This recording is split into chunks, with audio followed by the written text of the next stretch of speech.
Hello and welcome. We're going to keep reading from the Book of Martyrs by John Foxe, and this section is the second section in the work dealing with, firstly, persecutions in the region known as Persia, and then moving to other regions. Enjoy. The Gospel, having spread itself into Persia, the pagan priests who worshipped the sun were greatly alarmed, and dreaded the loss of that influence they had hitherto maintained over the people's minds and properties. Hence, they thought it expedient to complain to the emperor that the Christians were enemies of the state and held a treasonable correspondence with the Romans, those great enemies of Persia. The emperor, Sapores, being naturally averse to Christianity, easily believed what was said against the Christians, and gave orders to persecute them in all parts of the empire. On account of this mandate, many eminent persons in the church and state fell martyrs to the ignorance and ferocity of the pagans. Constantine the Great, being informed of the persecutions in Persia, wrote a long letter to the Persian monarch, in which he recounts the vengeance that had fallen upon the persecutors, and the great success that had attended those who had refrained from persecuting Christians. The persecution, by this means, ended during the life of Sapores, but it was again renewed under the lives of his successors. Persecutions under the Aryan Heretics. The author of the Aryan heresy was Arius, a native of Libya, and a priest of Alexandria, who, in AD 318, began to publish his errors. He was condemned by a council of Libyan and Egyptian bishops, and that sentence was confirmed by the Council of Nice, AD 325. After the death of Constantine the Great, the Aryans found means to ingratiate themselves into the favor of Emperor Constantinus, his son and successor in the East, and hence a persecution was raised against the Orthodox bishops and clergy. The celebrated Athanasius and other bishops were banished, and their sees filled with Aryans. In Egypt and Libya, 30 bishops were martyred, and many other Christians cruelly tormented, and AD 386, George, the Aryan bishop of Alexandria, under the authority of the emperor, began a persecution in the city and its environs, and it carried it out on with most infernal severity. He was assisted in his diabolical malice by Catophonius, the governor of Egypt, Sebastian, general of the Egyptian forces, Faustinus, the treasurer, and Heracchus, a Roman officer. The persecution now raged in such a manner that the clergy were driven from Alexandria, the churches were shut, and the severities practiced by the Aryan heretics were as great as those that had been practiced by the pagan idolaters. If a man accused of being a Christian made his escape, then his whole family were massacred, and his effects confiscated. Persecution under Julian the Apostate. The emperor was the son of Julius Constantius, and the nephew of Constantine the Great. He studied the rudiments of grammar under the inspection of Mardomus, a eunuch and a heathen of Constantinople. His father sent him some time after to Nicomedia to be instructed in the Christian religion by the bishop of Eusebius, his kinsman. But his principles were corrupted by the pernicious doctrines of Ecebolius the rhetorician and Maximus the magician. Constantius dying in the year 361, Julian succeeded him, and had no sooner attained the imperial dignity that he renounced Christianity and embraced paganism, which had for some years fallen into great disrepute. Though he restored the idolatrous worship, he made no public acts against Christianity. He recalled all banished pagans, allowed the free exercise of religion to every sect, but deprived all Christians of offices at court, in the magistracy, or in the army. He was chaste, temperate, vigilant, laborious, and pious. Yet he prohibited any Christian from keeping a school or public seminary of learning, and deprived all the Christian clergy of the privileges granted to them by Constantine the Great. Bishop Basil, himself first famous for his opposition to Arianism, which brought upon him the vengeance of the Arian bishop of Constantinople, he equally opposed paganism. The emperor's agents in vain tampered with Basil by means of promises, threats, and racks. But he was firm in his faith, and remained in prison to undergo some other sufferings when the emperor came accidentally to Ancyra. Julian determined to examine Basil himself. When that holy man being brought before him, the emperor did everything in his power to dissuade him from persevering in the faith. Basil not only continued as firm as ever, but, with a prophetic spirit, foretold the death of the emperor, and that he should be tormented in the other life. Enraged at what he heard, Julian commanded that the body of Basil should be torn every day in 7 different parts, till his skin and his flesh were entirely mangled. This inhumane sentence was executed with rigor, and the martyr expired under its severities on the day of the 28th of June, AD 362. Donatus, bishop of Arezzo, and Hilarinus, a hermit, suffered about the same time. Also Gordian, a Roman magistrate. Artemius, commander-in-chief of the Roman forces in Egypt, being a Christian, was deprived of his commission, then of his estate, and lastly of his head. The persecution raged dreadfully about the latter end of the year 363, but as many of the particulars have not been handed down to us, it is unnecessary to remark in general that in Palestine many were burnt alive, others were dragged by their feet through the streets naked till they expired. Some were scalded to death, many stoned, and great numbers had their brains beaten out with clubs. In Alexandria, innumerable were the martyrs who suffered by the sword, burning, crucifixion, or the stones.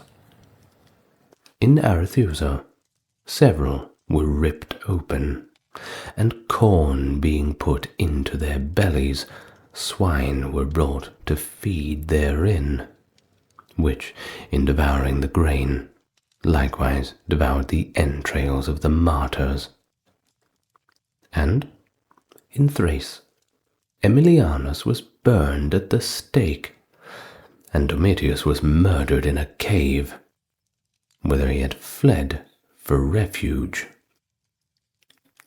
The Emperor, Julian the Apostate, died of a wound which he received in his Persian expedition, AD 363, and even while expiring, uttered the most horrid blasphemies. He was succeeded by Jovian, who restored peace to the Church.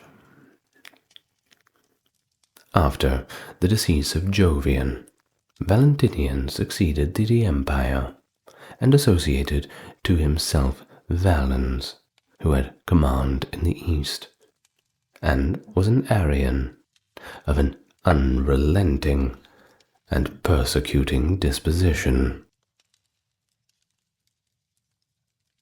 Persecution of the Christians by the Goths and the Vandals. Many Scythian Goths, having embraced Christianity about the time of Constantine the Great, the light of the gospel spread itself considerably in Scythia, though the two kings who ruled that country and the majority of the people continued pagans. Fritigern, the king of the West Goths, was an ally to the Romans, but Athanaric, the king of the East Goths, was at war with them. The Christians, in the dominions of the former, lived unmolested, but the latter, having been defeated by the Romans, wreaked his vengeance on his Christian subjects, commencing his pagan injunctions in the year 370. Eusebius, bishop of Samosata, makes a most distinguished figure in the ecclesiastical history, and was one of the most eminent champions of Christ against the Aryan heresy.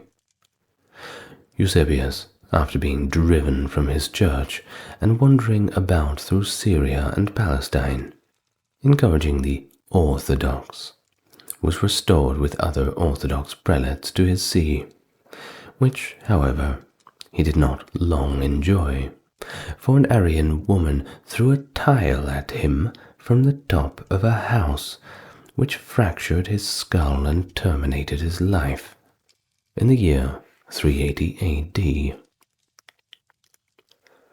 The Vandals, passing from Spain to Africa in the 5th century, under their leader Genseric, committed the most unheard-of cruelties. They persecuted the Christians wherever they came, and even laid waste the country as they pleased, that the Christians left behind, who had escaped them, might not be able to subsist. Sometimes they freighted a vessel with martyrs, let it drift out to sea, or set fire to it, with the sufferers shackled on the decks. Having seized and plundered the city of Carthage, they put the bishop and the clergy into a leaky ship and committed it to the mercy of the waves, thinking that they must all perish, of course. But, providentially, the vessel arrived safely at Naples.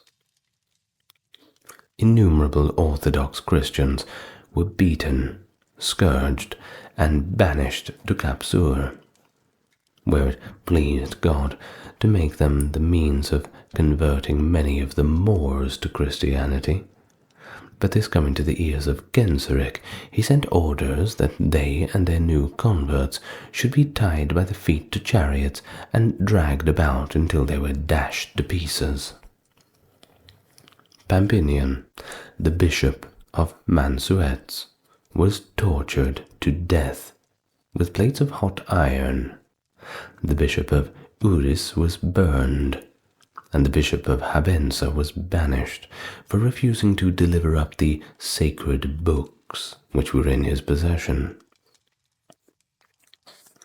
The Vandal tyrant, Genseric, having made an expedition to Italy and plundered the city of Rome, returned to Africa, flushed with the success of his arms.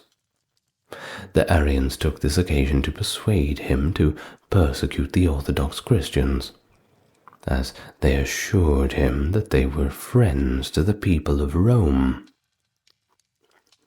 After the decease of Huneric, his successor recalled him, and the rest of the Orthodox clergy, the Arians, taking the alarm, persuaded him to banish them again, which he complied with. When Eugenius, exiled to Languedoc in France, died there of the hardships he underwent on the 6th of September, AD 305.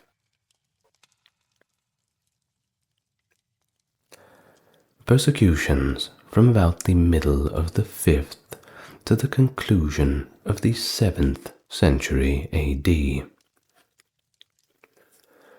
Proterius was made a priest by Cyril, the bishop of Alexandria, who was well acquainted with his virtues before he appointed him to preach.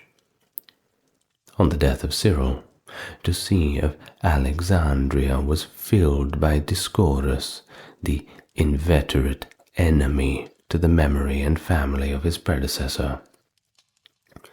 Being condemned by the Council of Chalcedon for having embraced the errors of Eutyches, he was deposed, and Proterius chosen to fill the vacant see, who was approved of by the emperor. This occasioned a dangerous insurrection, for the city of Alexandria was divided into two factions, the one to espouse the cause of the old, and the other of the new prelate.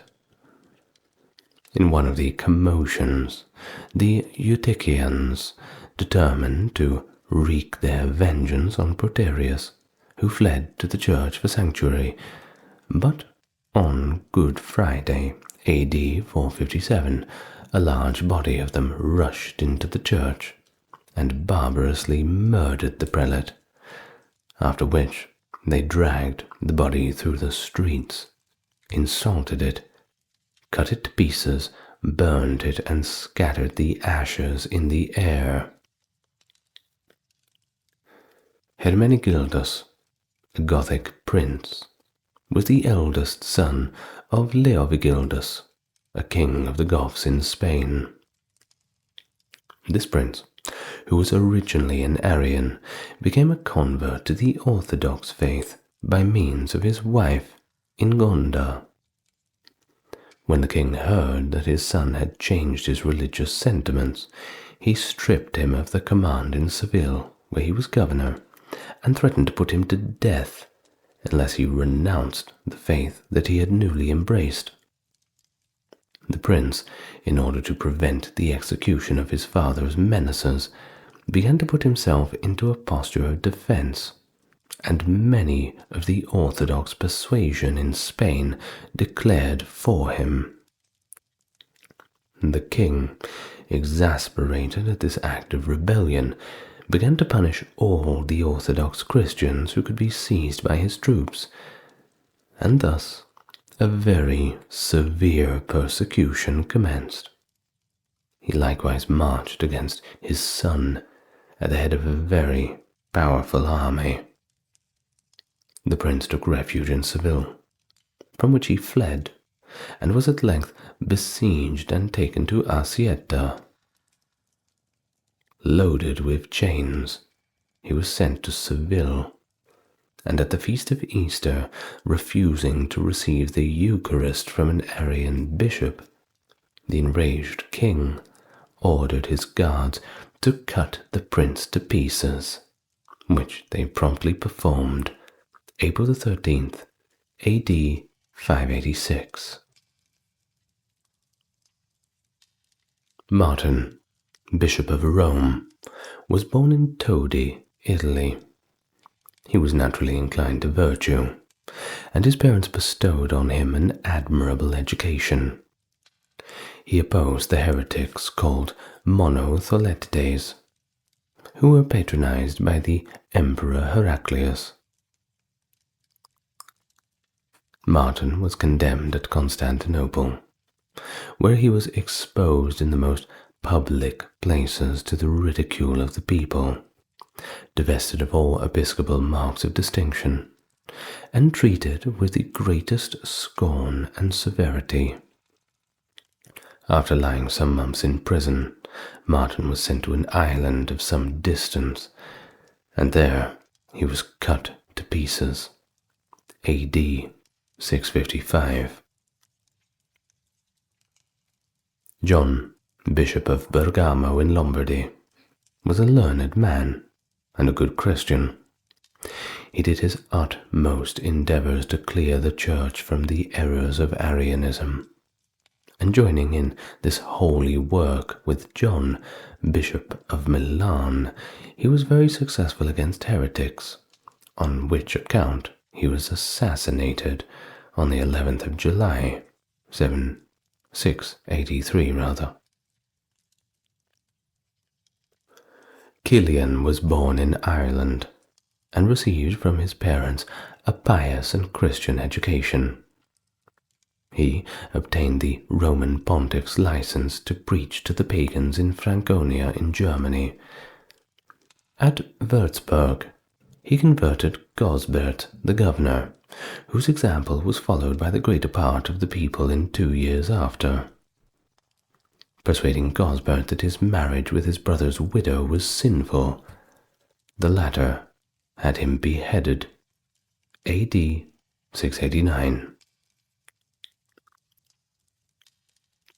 Persecutions from the early part of the 8th to near the conclusion of the 10th century. Boniface, Archbishop of Mentz, and the father of the German Church, was an Englishman, and is, in ecclesiastical history, looked upon as one of the brightest ornaments of this nation. Originally, his name was Winfrid, or Winfrith, and he was born at Kirton in Devonshire, then part of the West Saxon kingdom. When he was only about 6 years of age, he began to discover a propensity to reflection, and seemed solicitous to gain information on religious subjects. Wolfrad, the abbot, finding that he possessed a bright genius as well as a strong inclination to study, had him removed to Nutzell, a seminary of learning in the diocese of Winchester, where he would have a much greater opportunity at attaining improvement than at Exeter. After due study, the abbot, seeing him qualified for the priesthood, obliged him to receive that holy order when he was about 30 years old, from which time he began to preach and labor for the salvation of his fellow creatures. He was released to attend a synod of bishops in the kingdom of the West Saxons.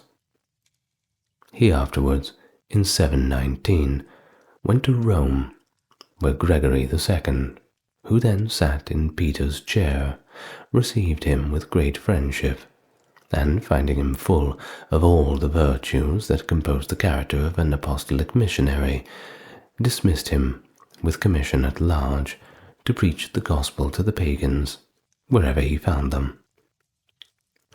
Passing through Lombardy and Bavaria, he came to Thuringia, which country had not before received the light of the gospel. He next visited Utrecht and proceeded to Saxony, where he converted some thousands to Christianity. During the ministry of this meek prelate, Pepin, who was declared King of France, it was the prince's ambition to be crowned by the most holy prelate he could find, and Boniface was pitched on to perform that ceremony, which he did at Soissons in 752. that next year. His great age and many infirmities lay so heavy upon him that, with the consent of the new king, the bishops, and of his diocese, he consecrated Lullus, his countryman and faithful disciple, and placed him on the see of Mentz. When he had thus eased himself of his charge, he recommended the church of Mentz to care of his new bishop in very strong terms, desired he would finish the church at Fulda, and see him buried in it, for his end was near. Having left these orders, he took the boat to the Rhine, and went to Friesland, where he converted and baptized several thousands of barbarous natives, demolished the temples, and raised churches on the ruins of those superstitious structures. A day being appointed for confirming a great number of new converts, he ordered them to assemble in the new open plain near the river Bourd. Thither he repaired the day before, and pitching a tent, determined to remain on the spot all night, in order to be ready early in the morning. Some pagans, who were his inveterate enemies, having intelligence of this, poured down upon him and the companions of his mission in the night, and killed him and 52 of his companions and attendants, June 5th, A.D. 755. Thus fell the great father of the Germanic Church, the honor of England, and the glory of the age in which he lived. 42 persons of Armorian in Upper Phrygia were martyred in the year 845 by the Saracens, the circumstances of which transaction are as follows. In the reign of Theophilus, the Saracens ravaged many parts of the Eastern Empire, gained several considerable advantages over the Christians, took the city of Amorian, and numbers suffered martyrdom. Flora and Mary, 2 ladies of distinction, suffered martyrdom at the same time. Perfectus was born in Cordoba, in Spain, and brought up in the Christian faith. Having a quick genius, he made himself master of all the useful and polite literature of that age, and at the same time was not more celebrated for his abilities than admired for his piety. At length he took the priest's orders, and performed the duties of his office with great assiduity and punctuality. Publicly declaring Muhammad as an impostor, he was sentenced to be beheaded, and was accordingly executed A.D. 850, after which his body was honorably interred by the Christians.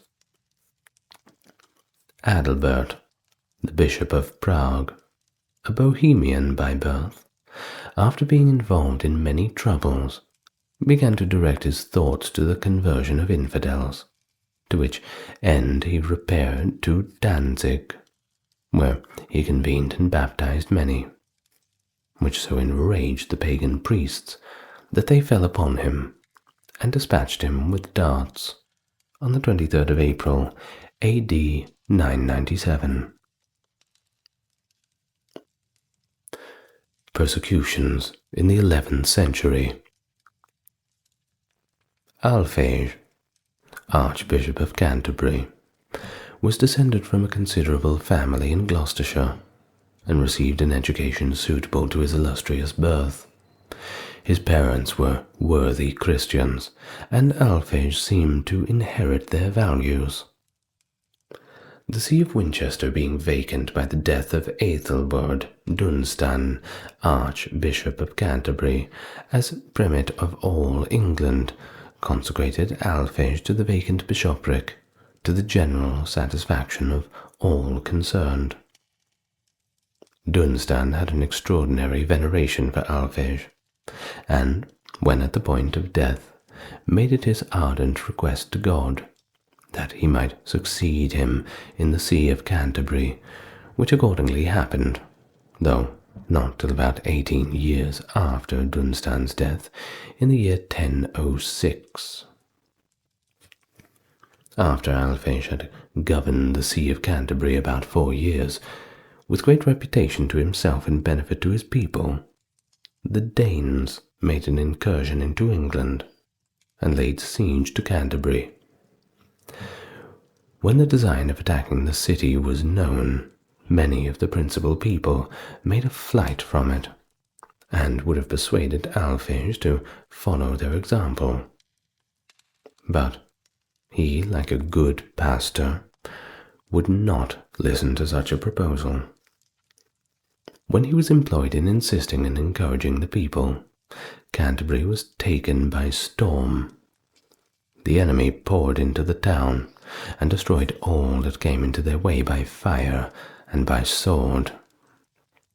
He had the courage to address the enemy and offer himself to their swords as a more worthy of their rage than the people. He begged that they might be saved, and that they would discharge their whole fury upon him. Accordingly they seized him, tied his hands, insulted and abused him in a rude and barbarous manner, and obliged him to remain on the spot until his church was burned and the monks were massacred. They then decimated all the inhabitants, both ecclesiastics and laymen, leaving only every 10th person alive, so that they put 7,236 persons to death, and left only 4 monks and 800 laymen alive, after which they confined the archbishop in a dungeon, where they kept him close prisoner for several months. During his confinement, they proposed to him to redeem his liberty with the sum of £3,000, and to persuade the king's purchase with their departure out of his kingdom with a further sum of £10,000.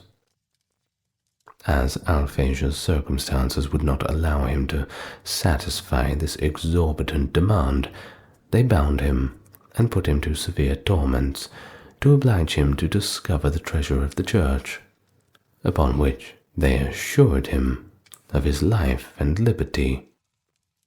But the prelate piously persisted in refusing to give the pagans any account of it. They remanded him to prison again, confined him 6 days longer, and then, taking him prisoner with them to Greenwich, brought him to trial there. Still, he remained inflexible with respect to the church treasure, but exhorted them to forsake their idolatry and embrace Christianity. This so greatly incensed the Danes that the soldiers dragged him out of the camp and beat him mercilessly.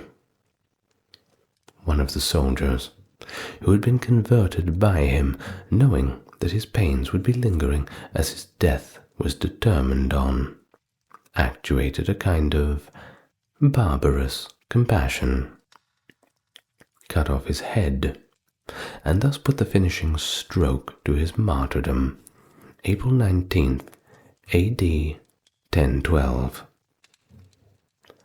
This transaction happened on the very spot where the church at Greenwich, which is dedicated to him, now stands.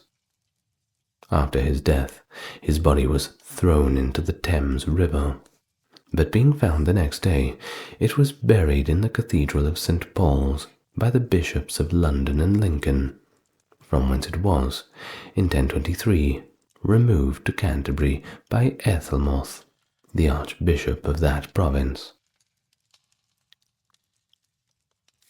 Gerard, a Venetian, devoted himself to the service of God from his tender years, entered into a religious house for some time, and then determined to visit the Holy Land. Going into Hungary, he became acquainted with Stephen, the king of that country, who made him Bishop of Chonad.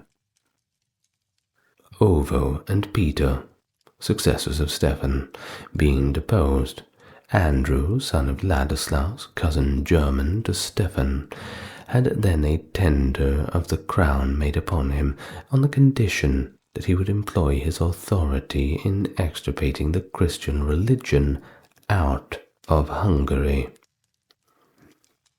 The ambitious prince came into the proposal, but Gerard, being informed of his impious bargain, thought it his duty to remonstrate against the enormity of Andrew's crime, and persuade him to withdraw his promise.